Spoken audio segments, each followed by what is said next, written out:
What's going on, everybody? Thank you for tuning to another episode of Right on Cue Podcast. As always, I'm your host, Logan Chestnut. Joining me tonight is my barbecue brother, Mr. AJ Johnson of Sucking Around the Barbecue Team. What's up, big dog? What's up, man? What is up? How's it going? It is Tuesday. We are on time. Look at this. On the time. I'm over here like, all right, man, it's time. Let's go. Yeah, I got to keep you on track, man. You do, baby. You do. That's why I got you on here.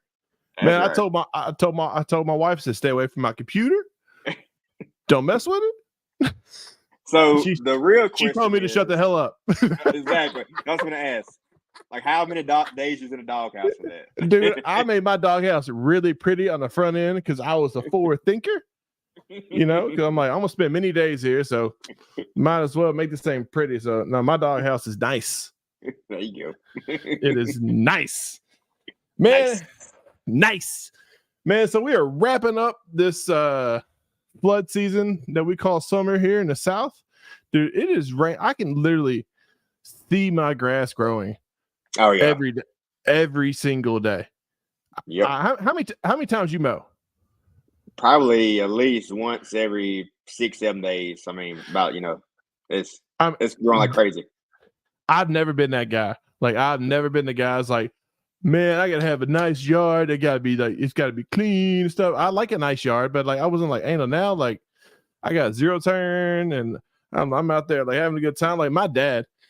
So when I was a kid, we had this like 3-acre yard in the woods, and I never got to ride a lawnmower. Like that was a big boy thing. No, he had my ass out there. No, not even weed eater. No. He had my ass out there picking up sticks, rocks, and we had more trees in a forest, man. It was insane. And it gets worse. And then after he got up mowing, I'm out there with a rake, raking up the grass clippings in a sheet and throwing it across the street into a ditch. And I said, I remember seeing like the first lawnmower when I was in town, like one of my more affluent friends. And his dad had one of those grass clipping catchers in the back of their lawnmower. There you go. I said, what the hell is this? I said, Dad, why don't you get you one of these? And he's like, that's all I got you for. I'm good. That sounds just like him. You met my dad, dude. That dude will spend $1 to save a dime, man. He'll spend $1 to save a dime. That's right. But no, man. How's your daughter had a volleyball game. Did she win? Yeah. I mean, they won both games today, man. It's super proud of them. They young, but they are growing and they are learning. So that's always a plus. How many years she been doing volleyball?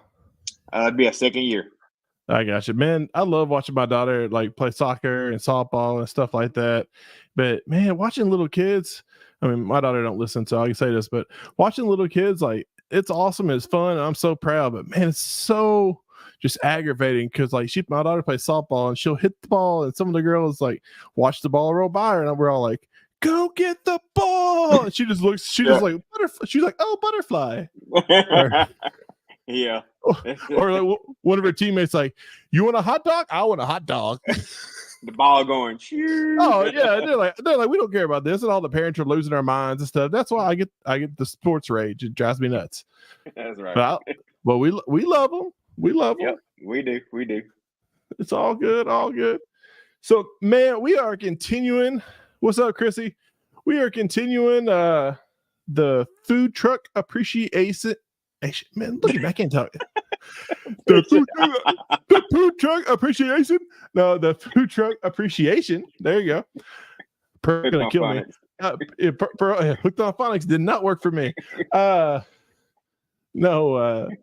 Food truck appreciation. Quit messing me up. Food truck appreciation. I said 4 times now. Month, and we got none other than a local legend.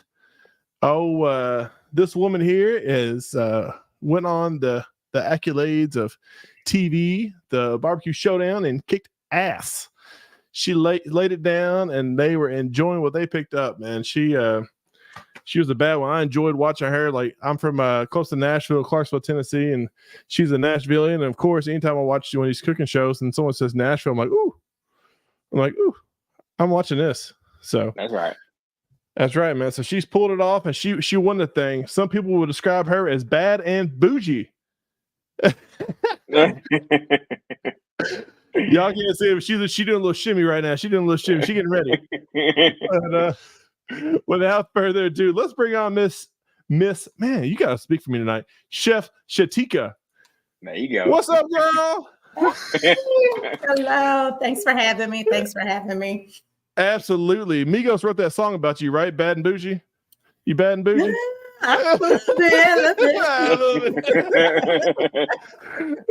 What's up, girl? Little something. Yeah. Man, thank you so much for coming on our show, and we definitely like that.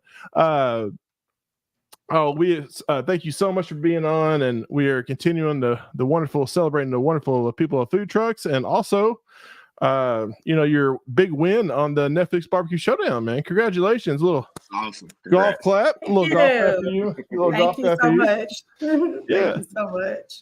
Absolutely. So let's break it down. I want to start with you told me this is your first podcast interview, so you actually don't know this question. I usually ask it rhetorically because everybody knows the first question you ask on any podcast is, tell me a little about you, and where does your love for barbecue come from? Oh, wow. So it is my first podcast. So my love for barbecue just comes from growing up in the South. That was family time.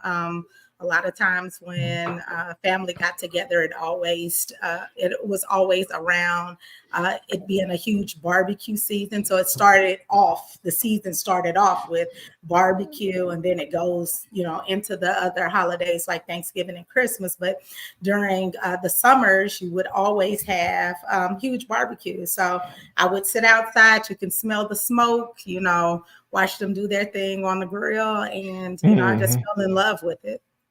All right. So you're from Nashville, Tennessee currently. Are you born and raised in Nashville, or where are you from originally? So I am. I'm born in Nashville. I'm an Army brat, so I lived in Germany, Texas, and Kentucky for a little bit. But once my dad was discharged from the Army, we came back home to Nashville. So I've been back here since I was probably like 10, 11 years old. I got you. So you're the Army. So you definitely lived in Fort Campbell area, Oak Grove. It was Fort Knox. I was at Fort Knox. Oh, you're at Fort Knox. Okay. Mm-hmm. Fort Knox, Fort Hood, Schweinfurt, Germany. Oh, nice. So you, being an Army brat, definitely kind of opened you up to the culinary experiences of different areas. So you weren't just, rooted in one area. I mean, you were rooted in the South, but you got to experience the different, culinary in all the different areas you lived. Does that kind of influence you when you cook, or do you try different things from different areas, or how does that go? I think being an Army brat made me extremely diverse because even though I lived in these different places, the Army or the, military period is very diverse. So I had a lot of friends from all over the world. And so I would always be at someone's house, being able to, taste their cuisines. So I think being an Army brat just helped diversify me. And then once, I really started cooking, it's just, I feel like I can cook all around the world. Just, Southern soul food is like my niche. Right, absolutely. Well, I saw on the show you were definitely inspired by a lot of Jamaican cuisine and Caribbean flavor. You call it Caribbean or Caribbean? I said Caribbean. There you go. Caribbean, or is it Caribbean? It's whatever you want to call it. As long as you don't say tomato. As long as you don't say pecan on this show, you're good to go. It's pecan. Is it not? Is it not a pecan?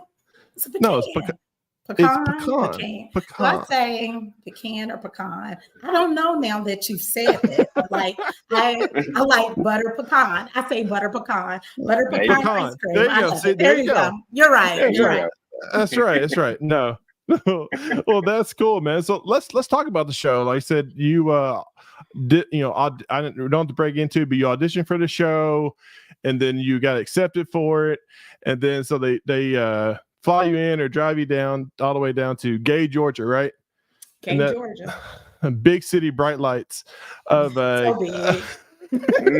I look once I saw like the water tower, I was like, where are they at? And I saw it says gay. I was like, well, I knew they said Georgia. Let me look it up. I was like, oh, the population is 300 people. So Very small city, but it was beautiful. It was beautiful out there. It was beautiful.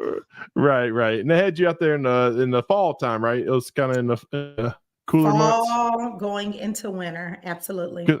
I'm over here like thinking like I see the pits and stuff. I'm like, man, they had this girl working in the summer and like, whoo, I'd be out there just wet. I'd be into like they'd be like pause, take like you got to change shirts, man. This is a family TV. You can't be just wet t-shirt on here. But I'm like okay. I'd be like just drenched with sweat. But no, so what part of the like with the Netflix show, like I'm over here thinking like I love watching cooking shows, but like what was one of the more challenging things for you on the show? On the show, the challenging, I would say it was time. Because we're actually timed from the moment that they say go until they say time's up, show me the meat, where that's actually all timed. So I would say, especially on some of the challenges, and I don't know if you remember the episode, but I'm like 2 hours. Because that to me was like, what are you talking about? 2 hours to do this. But a lot of the challenges required us to do a lot of things in that set amount of time. So I would most definitely say it was the time. The time constraint. So when they say 2 hours, they really mean 2 hours. Yeah, 2 hours. 2 hours. Like, that's it. 2 hours. Okay. I try my best. Absolutely. That was nerve-wracking. It was just because you when you see when you know what has to be done, now it's like you have a very small amount of time to work it out in your head to figure out how am I going to get this completed, and it takes the part and set amount of time. Yeah, right. Yeah, I would think that would greatly influence the choice of meat you pick, just to make sure you get it done in time. You would think. You heard Gerald said I was an overachiever. Yeah.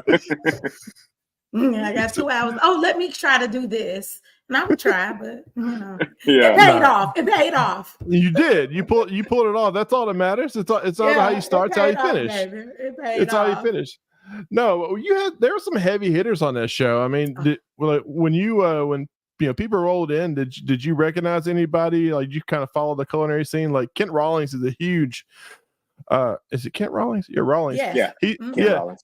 He's a huge, YouTube guy. I think he has like 3 million followers. And then you had can't say his Kareem. I mean, he's a Jaden Spear nominee. And then, I mean, all the people on that show are so, widely versed, and it was so. I think they did it on purpose, obviously, but I mean, just so spread. I think you had like home cooks and culinary cooks and stuff like that. And you have a culinary background yourself. So, did you feel confident walking into that, or are you a little nervous? Like, how did you prepare for this show? So I really didn't know. So when we met all the contestants, I didn't know any of them because I wasn't the executive chef at TSU. A lot of times it's me. I'm at work for 12, 15 hours a day. I come home, I go to sleep. So I didn't really if I binge watch something, I binge watched it my one day that I was off. So I didn't really follow a lot of people on social media. But as people started rolling in, the other contestants were like, oh my God, that's Cowboy Kent. I'm like, who is Cowboy Kent? So, I have my phone. Exactly. Like, let me see who this is. And then I'm like, oh Lord. Like, this man is legit. He is the king of, open fire, cooking outside on the range, doing his thing. Then I looked up Kareem. I started looking everyone up, and it did put this is legit and this is for real. Shaticka, you better bring your A game. So great experience, and they're all the best people in the world. Absolutely. Well, you watched season 2. That's where they had. I mean, it looked like a torture chamber of grills. Are you a little worried about that? You walk in there like, holy crap! I got to cook on this kind of medieval torture device they had on there with the racks and everything. That was so all the other rigs are, I'm like, oh, those are, I'll figure it out. But the trench, baby.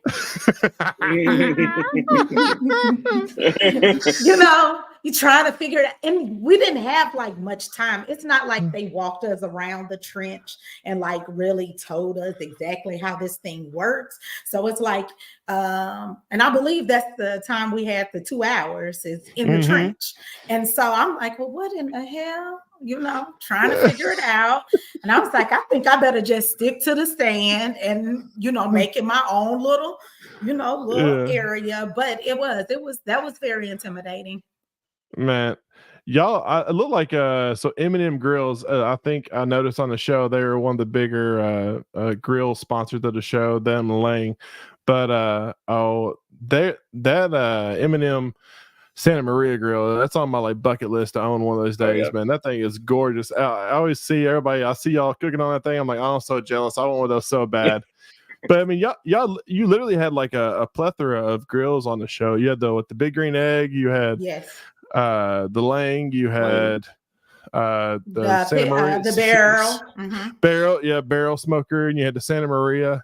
So out of those, which one did you kind of lean to? Which one was in your comfort zone before you got there?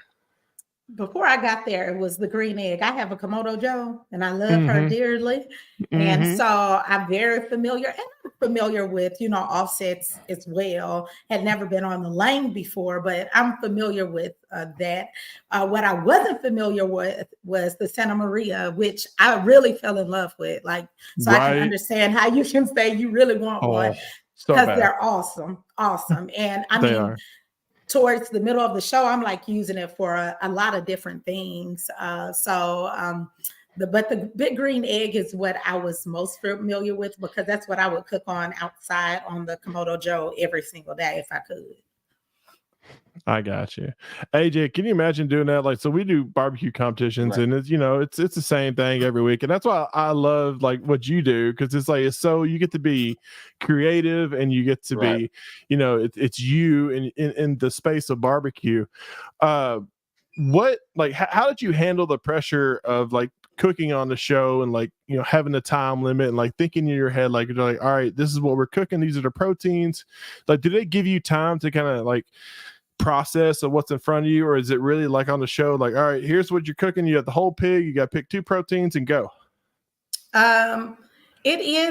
It's mostly just like you see on a show. Like I would say there's a small amount of time where you're able to get your bearings together and figure some things out. But I think for me, being the executive chef, I know how to pivot like quickly or like look at something and know how to put some things together just because I have to do that at work on a daily basis. But when you're in a competition and you're being timed, it's just different because you're trying to perform well in this small amount of time and you're trying to win. So, being a competition makes it a little more difficult. It does. It does. Absolutely. I mean, I can imagine. I mean, it's like anything, or when it comes to culinary, it's like the proteins. I mean, everybody on this show can cook amazing proteins, but I think it's the sides that really, really, shine. Set you apart.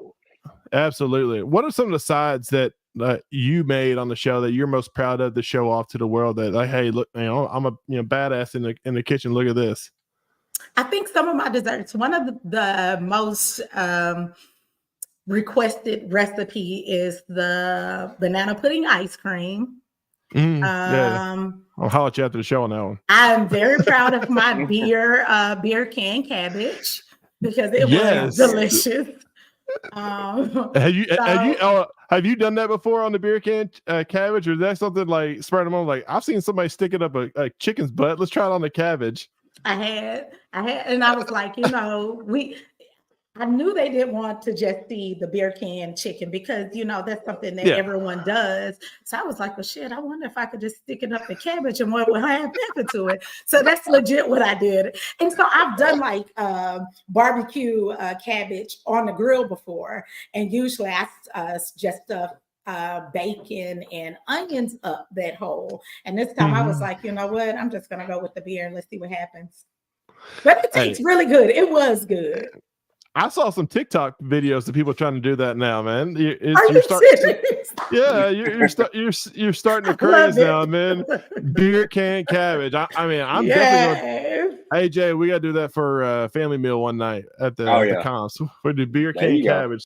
I'm gonna text you like, hey, how do I do this? She's like, cut a hole, stick the can in the butt, throw some salt and pepper. You're good. Roll with it. There they go. Yes, put the bacon on the outside of it. You know, get all the flavor you need. Little butter. Little bacon and butter. Little butter and bacon. That's that Paul Dean secret recipe right there. That's absolutely. Man, how did you handle the pressure of being filmed, you know, while cooking and stuff? Did it affect your game any much, or it kind of come natural to you? At first it was very intimidating because you have all these cameras around you. But when you I'm very competitive, extremely competitive. And so once they're like, go, half the time I'm running over the camera guys because I'm trying to get to where I'm going. So it no longer bothers you. So I would say after the first day, you forget that the cameras are there until it's over. And then when they, have you doing the other filming part, that's when you realize they're there again. But when you're competing, baby, you don't know those cameras are there. You're not nervous or anything. You just trying to get it done. So you're in the groove, just getting it. You're in the groove. You're in the groove, baby. Let's go. Let's go. Cameraman, I'm about to run you over. I'm gonna need you to get out the way. I can't imagine being a cameraman on this show, because like when it comes down to the nitty gritty, I'd be like, I gotta get the shot, but I gotta get the hell out of the way because these people are gonna run me over. They're trying to win this money. And they are really good at what they do. I mean, they're moving backwards. They got people pulling them backwards, so they don't fall. Sweating, yeah. And it was cold. It's like, so when it was go time, like when I say it was cold, it was really cold. And I had those little pocket warmers. I had them in the front pocket, the back pocket, and my shoes and my apron. But once competition started, you're hot. I'm sweating. But soon as we stop, it's, coldness sets over you. So the adrenaline runs out of you. You start realizing this. You're like when can I get a liquid IV? That's right. Yeah, I saw y'all have some alcohol sponsors on the show, so I mean, like they have a little side area where it's like, oh, let me get some liquid heat over here. Let me get a little of that Pendleton. Pendleton. That was the whiskey. That was the whiskey show, or because there's a lot of bourbon recipes on the show. Did they kind of lean into that? Like, hey, these are our sponsors, so this is kind of something you need to highlight on your recipes, or? I actually use a lot of whiskey in my thank you. Gotcha. Especially like my sauces or some of my desserts, just different things, my baked beans. So that was something that I was already really comfortable with. But if we gonna use it, they was like, hold it a certain way so we can get a little shot of that. So that was, that's how you would actually see it. But I think Stacy as well used bourbon because she's from Kentucky. Yep. And I can't remember who else used whiskey, but I use it a lot because I really like whiskey. Hey, me too. Cheers, girl. Cheers. I have wine tonight. I'm being bougie. See my little glass. I'm bougie about my barbecue. Hey, I like that. That's nice. That's nice. I like that. I want to get that for my wife. See, I got a little something. Okay. That's the only way I can get through these shows sometimes, man. That's the only way, man. Deal with this guy right here. Woo. Hey. I tell you. I don't think AJ's that bad. No, AJ's a great guy. Well, usually, he's sad from the previous weekend. When I whoop him, like that competition. Oh, during competition. Yeah, I watered down. I watered my bourbon down to my tears. No. So can you share any like memorable behind the scenes moments that viewers might not have seen? Like, do you guys kind of get together, have a family meal, or just kind of hang out? Or which one did you people or contestants you kind of gravitate to, and how did that go? We actually, like, once we're back in the room, we actually would either hang out in the lobby, or there was a little restaurant across the street that had awesome wings that we would go and just hang out all together. When I say, like, this was a very diverse show, from people from everywhere and different races and cultures. And we are now a family. Like, we still talk to each other almost every day because we have a whole WhatsApp group that we all reach out on and still talk to each other on, and just encourage each other with things that's going on in our lives, or just questions that, each other may have about things that's going on and how to move on them. So we are a very close-knit cast. Well, everybody seemed like they're absolutely. Everybody seemed like they're awesome people, like people you'd want to hang out with, and I mean, obviously they can all throw down in the kitchen. Yeah, absolutely. Sure. Every last one of them. Every last one of them. So what is something that one of the other contestants made that you're like, man, I wish I would have tried that? Let me think. So I wish I would have tried Kareem's lamb chops, because I never got to try those. Gerald made some awesome kind of crawfish. I think it was during the semifinals. It was the outside when we were doing all of the shit was outside. I'm sorry. All of it was outside. No, but you're good. Okay. It was the tailgate challenge where he did that crawfish like with some fries or something. I don't know, but I wish I would have tried that. Melissa makes some really awesome, like, she puts ingredients together that you don't think goes together. I wish I could have tried some of her stuff. Luis, he was making the guacamole. I really wish. It's like so much food that was going on. And actually, when I watched the show myself, that's when I actually realized some of the things that these people were actually doing. I didn't even realize some of the stuff was going on because you're so, blinders on, trying to get your stuff done, that you don't even know that these people are either going through the things that they were going through or making some of the things that they were making until you watch the show. It was not enough time to actually go and look and see what everyone made. Sure. I mean, that would be intimidating. You put your, plate down that you prepared. And I mean, in the show, you had some ups and downs, and some competitions where, you're a little better than others. But absolutely. But I mean, I'm sure like when your heart wasn't in it, you didn't do the best you could. You set the plate down, you see these other people's food on the table, and you're like, oh man. You're like crossing your fingers and toes. That was a lot of times. Even when I was on top, I would look at somebody and I was like, damn, they did that. Like, I didn't know that. I was like, when did they have the time to make that? But I'm telling you, it was intimidating. Every judging was intimidating, and there was, if you look at my face, I'm like scared every judging. Like, I don't know. Like, that looked pretty good. So, I knew mine tastes good. I knew my food was good. Yeah, but right. I'm like, shit. At the end of the day, it's all personal preference, and everybody's food, I'm sure it tasted really good. Right. So, man, so it's like, go ahead, AJ. I was gonna say, we're all pit masters and we have a special way of doing things. Is there any special technique that kind of puts you over the edge to help you win help you win the competition? For like a secret or technique that you do? A lot of prayer. As you can see, God is good. God is good. Yes, thank you. But the other thing, I think that I really do cook from my heart. And so when we talk about technique,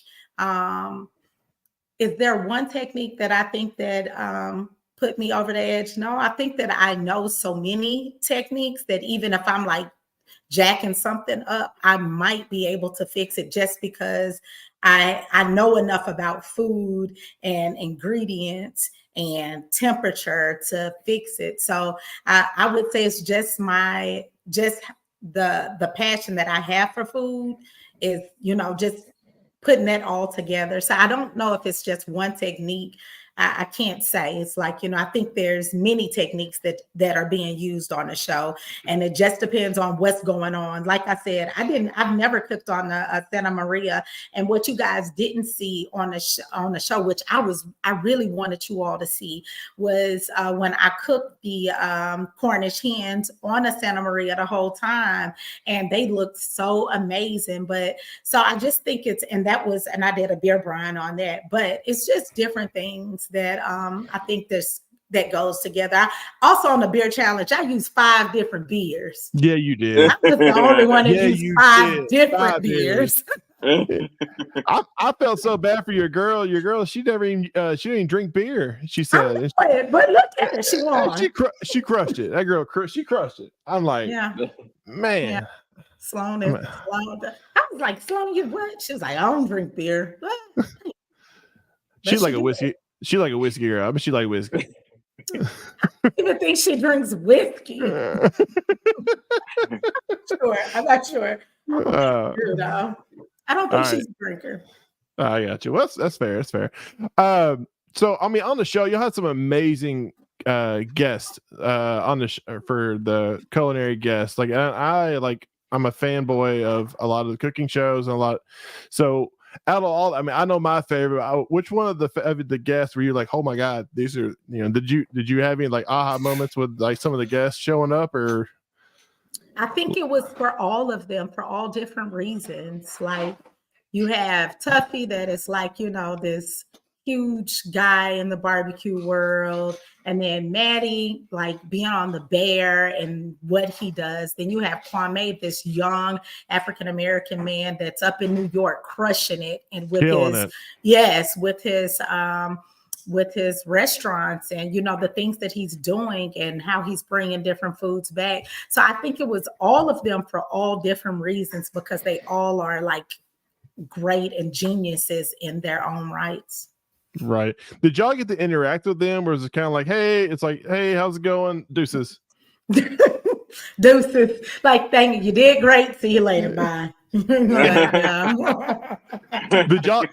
y'all know ahead of time they were there, or did they just kind of surprise you show up? It was a surprise. So like the beer challenge, when we come out and we're actually surprised about what's happening, those are all legit surprises. Like we walk out there and it's a huge beer thing, and we're like, what the? Okay. And then Tuffy comes out, Maddie comes out, Kwame comes out, like some. Man, I was fangirling, man. When Maddie came out, I'm like, oh my God, it's freaking, I love Maddie Madison. I love him. Okay. Dude, I love him. I love the Bear, like the TV show. Like it's amazing. Awesome show. Dude, he's an amazing chef, or cooking his own right. So I mean that would be, for me, be intimidating to have those kind of people critique my food. No, I didn't say it wasn't intimidating. So we sit across the table. Now I have to hear what you're about to say about my stuff. Like we already got Kevin and Melissa and Michelle here, and now you added one more person. That's an expert. Oh Lord. Yeah. But Maddie loved my Cubano. Yeah. Hey, he is the king of sandwiches. So I mean, if he likes anything you cook, I mean, that's to me, that's an honor. But how was so I've met Melissa before. She's a sweet lady. How was Bledsoe, man? He looked like he's down to earth dude, somebody you want to hang out with. Oh my God, he is that. A lot of guys call him Unc on the show. He is like that uncle that is like just so real. He's real cool. What he's telling you is going to be in a real, what is the, like his whole delivery, his tone, it's going to be in this uncle way, but laid back, but sweet guy, just, keep it real on everything. So he's exactly what you see on TV. Well, man, he kills it out there in he's California, right? That's where he's at. Yeah. California and Australia. He has a restaurant in Australia as well. All right. Well, I mean, out in Australia, so he's a super successful restaurateur. Did he, did you ever pick his brain, after the show or during the show, kind of ideas for you to kind of continue your culinary, experience? Now that we are talking about food trucks like this month, like I said, you have your own food truck and your own food business. That you would get to pick their minds or anything about how, the food business? Yeah, I actually reach out to him with any questions. He's always open. Actually, reach out to a lot of the people that have been on the show even prior.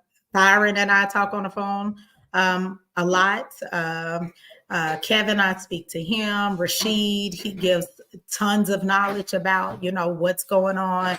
How to, really take what has happened in my life at this moment and, keep building on it. So it's not just him that I pick his brain.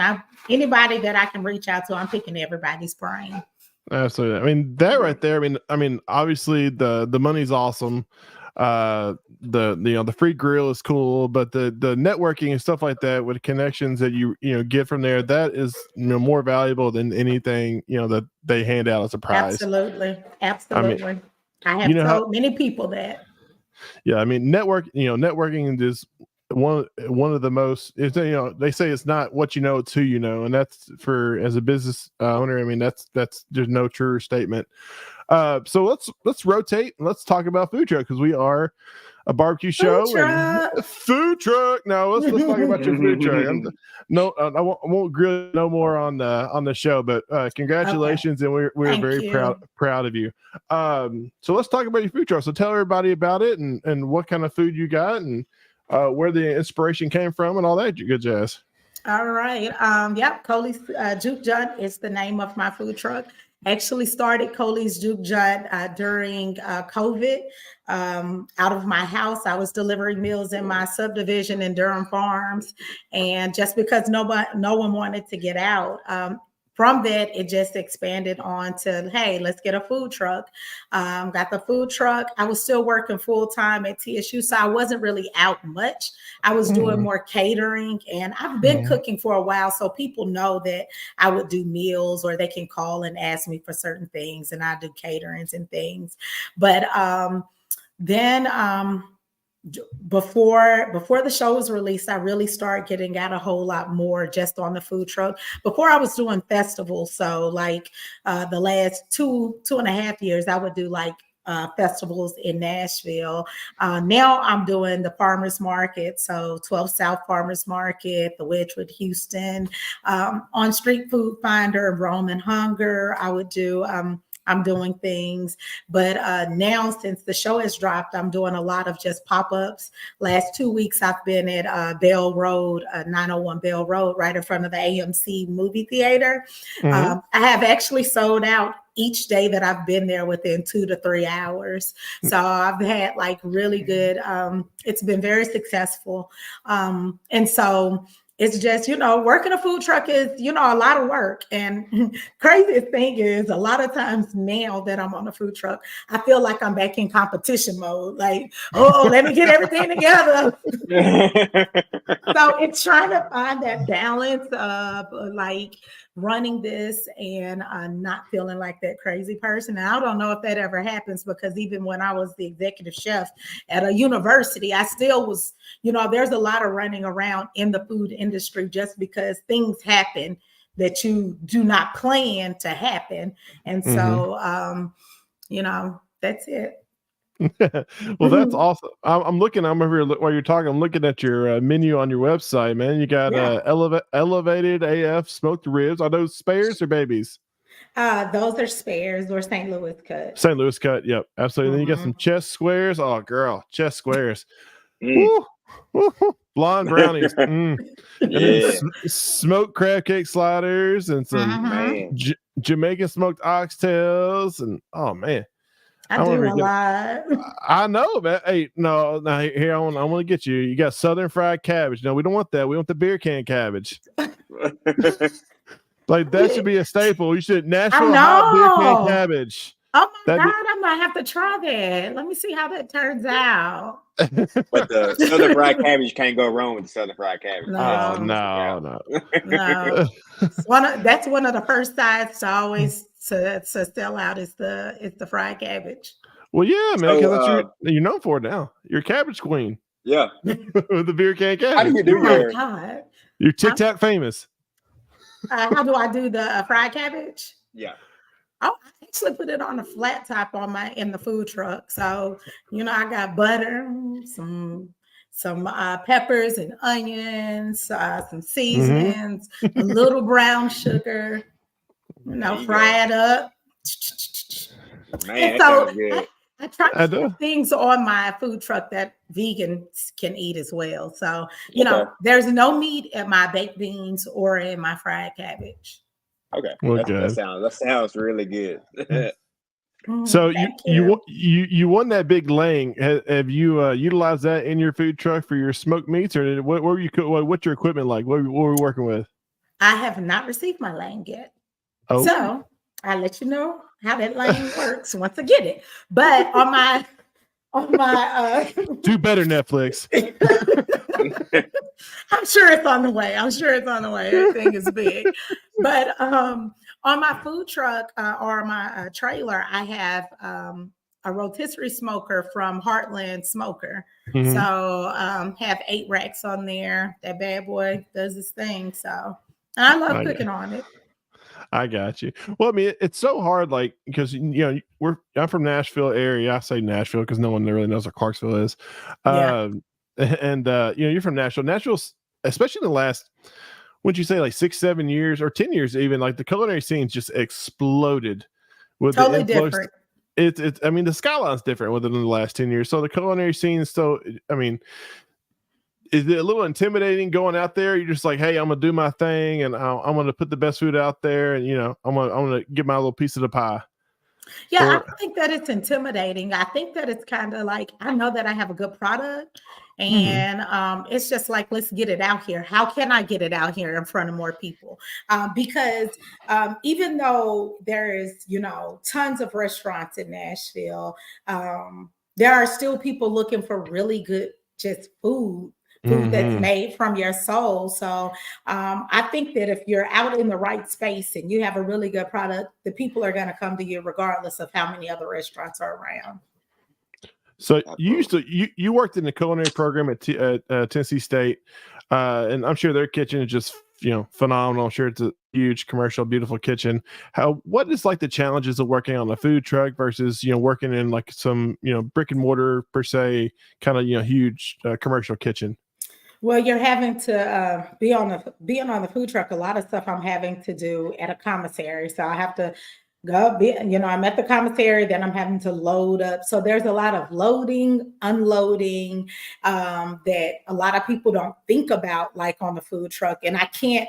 My food truck cannot hold as much as if I was in a brick and mortar, if I'm in the kitchen at a university. I can order all the supplies that I need and know that everything that I need is within my reach.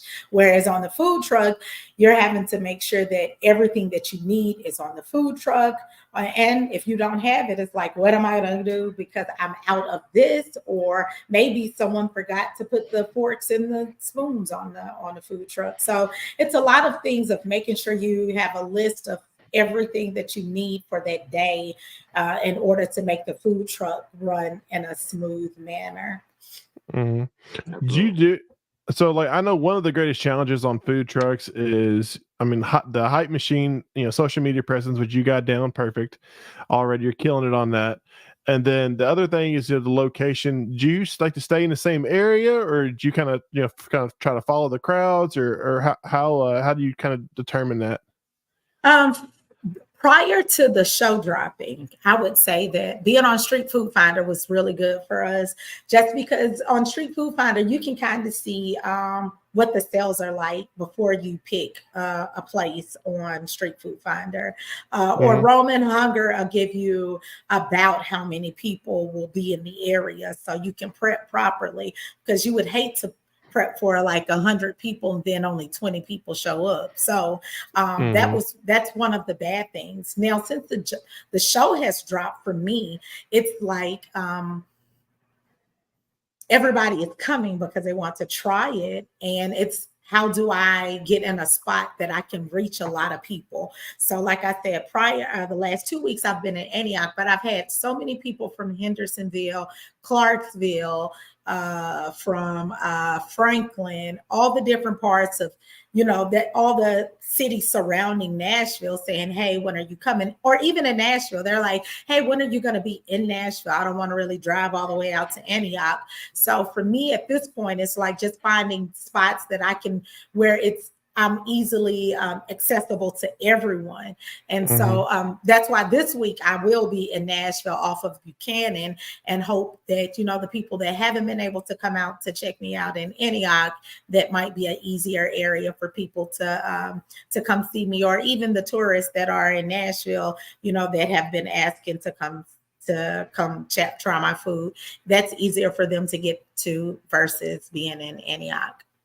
Awesome. Yeah. So no, I was gonna say when the Nashville mean, you got to figure out something like bachelorette themed to get all those bachelorette. That's $1 billion business right there. Just absolutely, it is absolutely. Got to come up with some kind of bougie barbecue bridal party package or something. Yeah, Woo girl brunch. You mentioned about selling out, for the past 2 days. So, I know that's a lot of work. So, how many people do you have on your crew to help you, day in and day out? Oh, goodness. For the most part, like most of my prep is done by, right now it's done by 1, 2, 3 of us. On my truck days, I have some awesome people that all have full-time jobs that come out to support and to work for me on those days. And so it's probably a total of 1, 2, 3. It's probably a total of 8 to 10 people when I'm out on those 2 days, because I have people that selling merchandise. I have people running food. I have people taking the orders. I have people that's on the food truck. And then I'm trying to step out of the food truck to be able to take pictures and say hello to everyone that's come. So it's about 8 to 10 people. So are you mainly selling during the week or the weekend, or how does your schedule look? So right now, the last 2 weeks, it was Friday and Saturday. This week it's going to be Saturday and Sunday. And my husband is trying to encourage me to do Friday, but don't know yet. I'm just sticking to 2 days right now until I can start hiring some people that, I can have more during the rest of the week, because I would hate to go out and then you have people waiting 2 and 3 hours trying to get food just because I don't have enough staff to, keep up with the demand. So I really do try to think of everybody. I understand that for sure. Well, no, I mean that's definitely what you want, though. I mean, you're already building the hype, you're building the weight. I mean, if somebody says, "Man, that's a 3-hour wait for the these oxtails," I mean, that's literally Franklin's and Tootsie's whole business model down there in Texas. So I mean, it's definitely not a thing. Absolutely. So what item is the most popular that sells out quick the most? David, oxtails. Oxtails. The oxtails, I cannot order enough oxtails. And then it's been difficult to even try to find a vendor around the city that can get me enough oxtails. So oxtails, and then the spare ribs. And then I also do smoked fried chicken, the crab cakes. Everything kind of goes at the same time, really. Smoked fried because chicken. Smoked deep fried chicken. Yeah. I smoke it first and then I deep fry it. Smoke fried. And then so everything kind of runs out at the same time, but like I would say the one dish that runs out the fastest every single time are the oxtails. The oxtails. Well, I got your cell phone now. I'm gonna text you whenever I'm coming. Like, hey, set me back a plate of some oxtail. I want some of this. A little bit of smoked fried chicken. Smoked fried chicken on all that. No.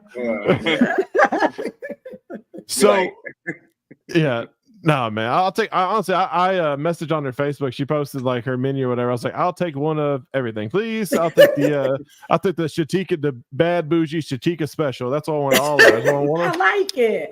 I'm gonna have to That's come it. up with something called that. That's a good one. Thank you so much, Logan. No worry, no worry. That's free. I'll get that away. No,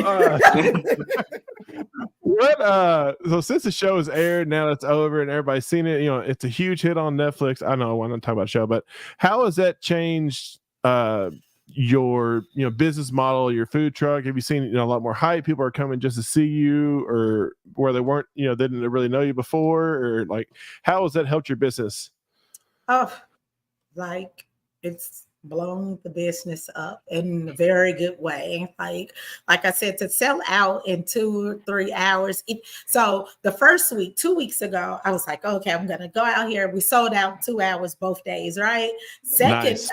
Second week, I was like, well, let me buy more food so we can be out here longer. Sold out in 2 hours, 3 hours again. And it's just, we even got pager systems. We have pagers, we give out ice cream. So the people that are waiting give out free water. But I mean, the business has actually Yeah, 10 boomed times, up, man. 1,000 times what we were doing before. So it's good stuff though. Absolutely. So, earlier, you talked about, meeting with Tuffy, one of the most popular names in the barbecue game. So we like to ask people this question: who would be on your meat Rushmore, as of now? Meat Rushmore. Oh God. So I have to put Kevin up there. Kevin is gonna be on my meat Rushmore. Myron, to me, goes up there. Winning man of barbecue. Tuffy. And then I would say Mo. Awesome. That's solid. So and then you're gonna add me. Then you're gonna add me. That's right. There you go. Right. We're gonna chill you underneath all that. Right there. Right. There you go. 1A, 1B. There you go. Yeah. It's all up there. So what are some goals that you set up for yourself this year? Have you after the show? I mean, I'm sure you sense this, sense of surge in business and whatnot. So have you sat down and have some goals? Is there going to be a brick and mortar in the future? Are you going to try to stick with catering? Or I'm sure a lot of people will approach you about stuff. Yeah. So one of the reasons that Coley's is called Coley's Juke Joint is because what is a juke joint? Juke joint, it's, most people it's juke joint, but how I spelled it is juke joint. But that is a place where people come to have good music, good drinks, and some good food. So Coley's it's just the start of what it is. For me, it was like, I know what I want. Let me start it off like this, since I can't afford to have a brick and mortar. So it's just Coley's will manifest into a brick and mortar. So that has always been the vision and always been the goal, is to turn Coley's Juke Joint into a brick and mortar. So that is one of the biggest goals. And for me, it was just to start being able to hire more people. Now that Coley's takes off, what can I do? I can start hiring people and getting people in jobs, and also giving back. I come from a time where it was just me and my kids, and we had the Boys and Girls Club that was a huge part of helping me with my kids, and some other organizations that really helped, me to be able to provide for my kids. So now it's how can I give back to all of those organizations? I got you. So one question I love asking our guests on this show, and it kind of covers all genres, but say we have a time machine, we go back in time, what is something you would tell your younger self in the beginning of your culinary adventure through life that now? I would go back to tell my younger self to be patient and trust the process, because it all works out in the end. If I changed anything before, then I wouldn't be sitting here talking to you guys about me winning the Netflix barbecue showdown. So for me, I would tell myself, because going back then and going through all the things I was going through, you just don't feel like you're going to make it, or like, I don't know if I should stay in this cooking game, because at that time they only paying $10 an hour to once you're starting in the industry, so you're like, Lord Jesus, I got 4 kids. I'm making $10. I don't know about this. I might need to go back to the bank or do something different. So I would tell myself to be patient and trust the process. That's solid advice for sure. I feel like a lot of people are such a rush to get to the finish line, and they don't, think about the in between part that they got to kind of, fight your way through it. All lessons learned. They're all lessons. Time is an equalizer for sure. So I saw that you also have your own line of barbecue rubs. So how long have you worked on that? Is that something that you've kind of recently had, or is it becoming a show? Or that was when I got back from the show, I was like, man, because on the show we had to, everything is made from scratch. And I was like, man, I make some badass rubs. So once I got back, I got with the co-packer and sent him my recipe, and he bottled it up. It's been selling. It is Coley's Elevated AF rib rub. What I've come to find out is people are using it on everything. So I've gotten like calls and videos of people just putting it on chicken, steaks, everything. They're just throwing it on there, the fries.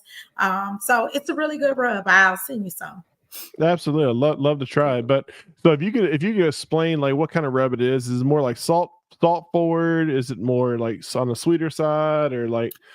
I think that it has a really good balance. So it does have like it has the salt, because salt is what is going to enhance the flavor of whatever meat we're doing, right? But then it has the with pork, having the sweetness of, a little brown sugar in there. And then it has just a little tinge of a bite in the back end with a little cayenne. So I think it's really well balanced to where it's like, once you put it on the rib or whatever you're putting it on, it's like you need nothing else. Nothing else needs to be added to that. You know how some rubs or seasonings people will get and they'll add different things to it.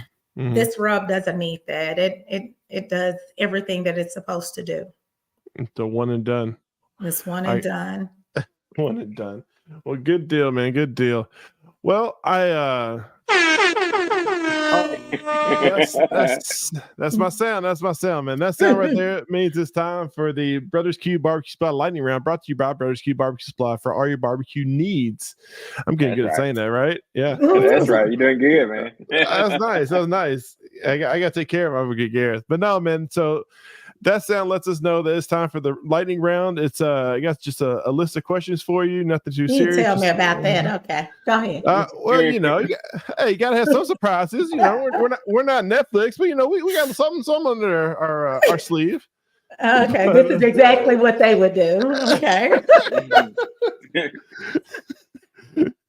Anyway, we got Gordon Ramsay here to come ask you. No, I'm kidding. I'm kidding. Hilarious. My budget is minuscule. All right. So Chef Shaticka. Yes. All right. You're at home. What is your favorite thing to cook? Favorite thing to cook? That's so hard. Sweet potato biscuits. Sweet potato biscuit. All right, there you go. That sounds good. Everything she said sounds good. Damn, I'm hungry now.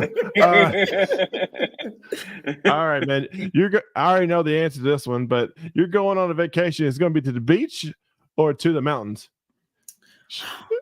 Is it snow in the mountains? It's whatever you want it to be. It's magical snow mountains. Oh, that's so hard because I like the snowy mountains, but probably the beach. I'll probably be in Jamaica. I thought you wouldn't let me get past option A. You want to go to the beach? A. I want A. Beach. I don't know what it is. A. I didn't specify. It could be a lake beach. All right, and you don't want to go to some of those around here. No, I don't. That's why I said Jamaica. I would rather be in Jamaica. There you go. Okay. I don't blame you one bit there, man. One bit. All right. What is one thing that you always have with you on the trailer or when you do cooking? And you can't say your thermometer. What is one thing that's always with you? My knives. Your knives. Absolutely. I have all good right. knives. Yeah. You got to. You got to have good knives. That's something as a chef you got to invest some money into for sure. Yeah. All right. Next question. Like I said, if you got so say we're at a competition, well, you were in a competition. What if you could have a walk-up song? What's that going to be?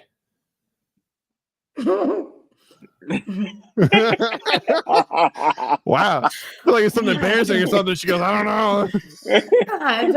My walk-up song. It's a song by y'all not gonna know it though. That's why I don't want to say it. But it's a song called Superstar by the Isley Brothers. That'll be my walk-up song. Oh, y'all look it up. You act like we don't know who the Isley Brother is. I'm saying you don't know the song, like, so you can be like, oh yeah, but when you hear it, you'll be like, oh, I get it. That would be it. All right, well, stay on after the show. I want to hear this. All right, last question. All right, so you you're married, you got kids.